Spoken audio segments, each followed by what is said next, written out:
Good morning, everyone. It's morning here, very dark still, so it's hard to find a place in our house that's good enough for light for videoing. So anyway, welcome. Today we're going to take a meander through the spiritual side, and I just wanted to let you know I am going to be reading off a little bit from my notes because otherwise I take tangents. So to keep me focused, I'm going to do a little bit of reading today, okay?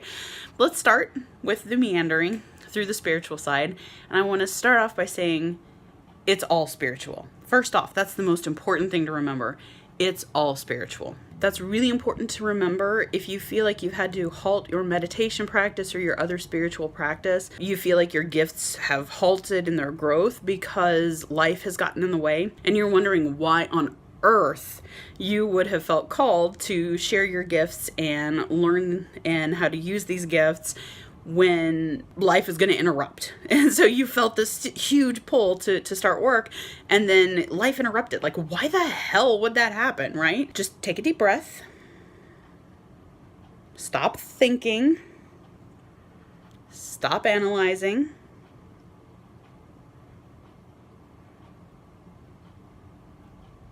No, take another deep breath. And then say to yourself, this is not an interruption. This is a lesson. This is not an interruption. This is a lesson. When you go to school, primary school, secondary, university, you're not learning just one course. You're not learning just one topic all the time.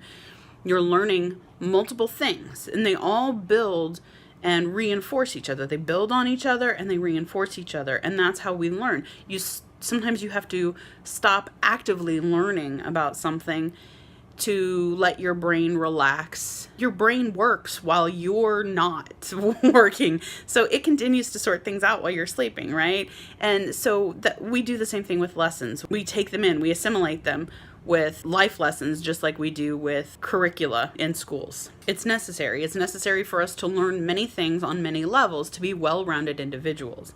So that happens when we go to be a good professional in university. You learn those skills.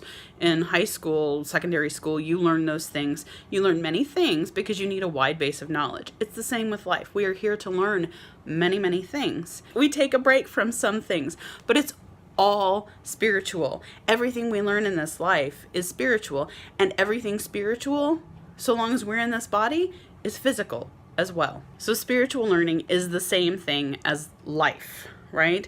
And it acts the same way. As you build skills and knowledge in one area, you benefit in the other areas too. I'm sorry, it is so early this morning. Before my daughter was born, I did a lot of spiritual work. That was pretty much when my spiritual, I wouldn't call it an awakening, but it was a major spiritual change happened. It continued slowly, but then my son was born, and it felt like everything halted. My son, when he was born, I had a major issue. My uterus and cervix, apparently, both ruptured while I was in labor. There was a lot of physical healing to be done, so I was exhausted after that. Then nothing of having two children now, so a 3-year-old and a newborn. And so I wasn't getting enough sleep. I was exhausted. In our household, we weren't getting enough sleep.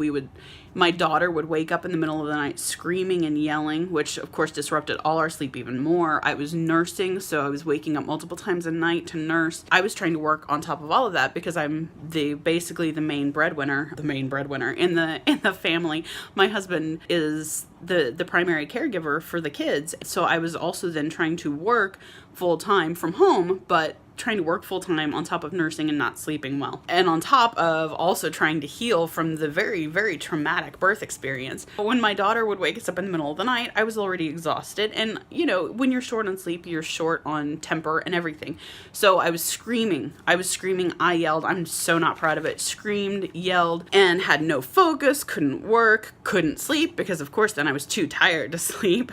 And I couldn't meditate. I couldn't do any of the spiritual practices that I had done before, even while I was pregnant, because there was just too much. And I was too worried about everything to hear my guides clearly, because then of course, we live in America, so the major cost involved in the birth, I was uninsured. We had saved a lot of money and were going to be able to cover the birth so long as nothing went wrong. And then of course everything went wrong, and so we had major hospital bills. So I was so worried about everything that I couldn't hear my guides clearly. I couldn't hear anything. So then, through a whole process of things that took months, my husband and I learned how to fix our sleep. So we made changes to our life. A handful of very easy changes affected our entire life. So we ended up, finally, we learned how to fix our sleep. We had more energy, we had focus, my husband's migraines decreased in intensity and number, and my daughter's night wakings and screamings, they almost went away because we fixed our sleep, and that helped fix her sleep. Suddenly everything in the house was calmer. I could meditate again. We were sleeping. We were not yelling at each other. We were not screaming at each other. We were not getting incredibly frustrated in the night when we woke up, because we could fall back asleep rather than waking up and then lying awake for hours after getting awakened. I could do everything again. I was working again, nursing. We were taking care of the kids. It was fantastic. The whole point. Life is a spiritual practice.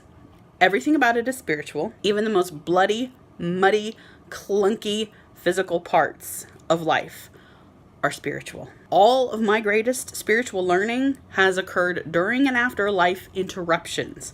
We're talking that miscarriage, my vision loss, depression, diagnosis of a chronic illness, a trauma in childbirth, parenthood, and, even things as basic as the stomach flu. When you are in a house full of 4 people running fevers and having all sorts of bodily dysfunction, it may seem like it's interrupting your spiritual life, but trust me, there are big lessons to be learned there. Huge lessons. It's all spiritual.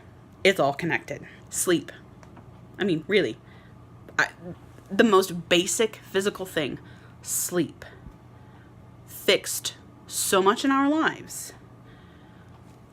Spiritual. We were able to pick up our spiritual practice again. It's all connected.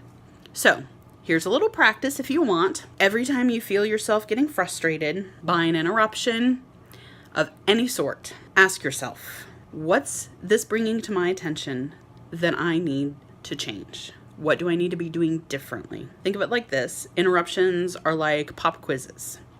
They happen. They give us the chance to test our knowledge. They give us the chance to see if we've learned our lessons or if we have done what we think we've learned the lesson and we move on. A pop quiz can show us that, oh, hey, I thought I learned this lesson, but I'm not really actually implementing it. Interruptions in life to what we think are our spiritual practices, they give us the opportunity to look at that and say, okay, have I really learned this lesson, or do I still have things to do? Do I need to implement this a little differently? Remember, life is spirit, spirit is life.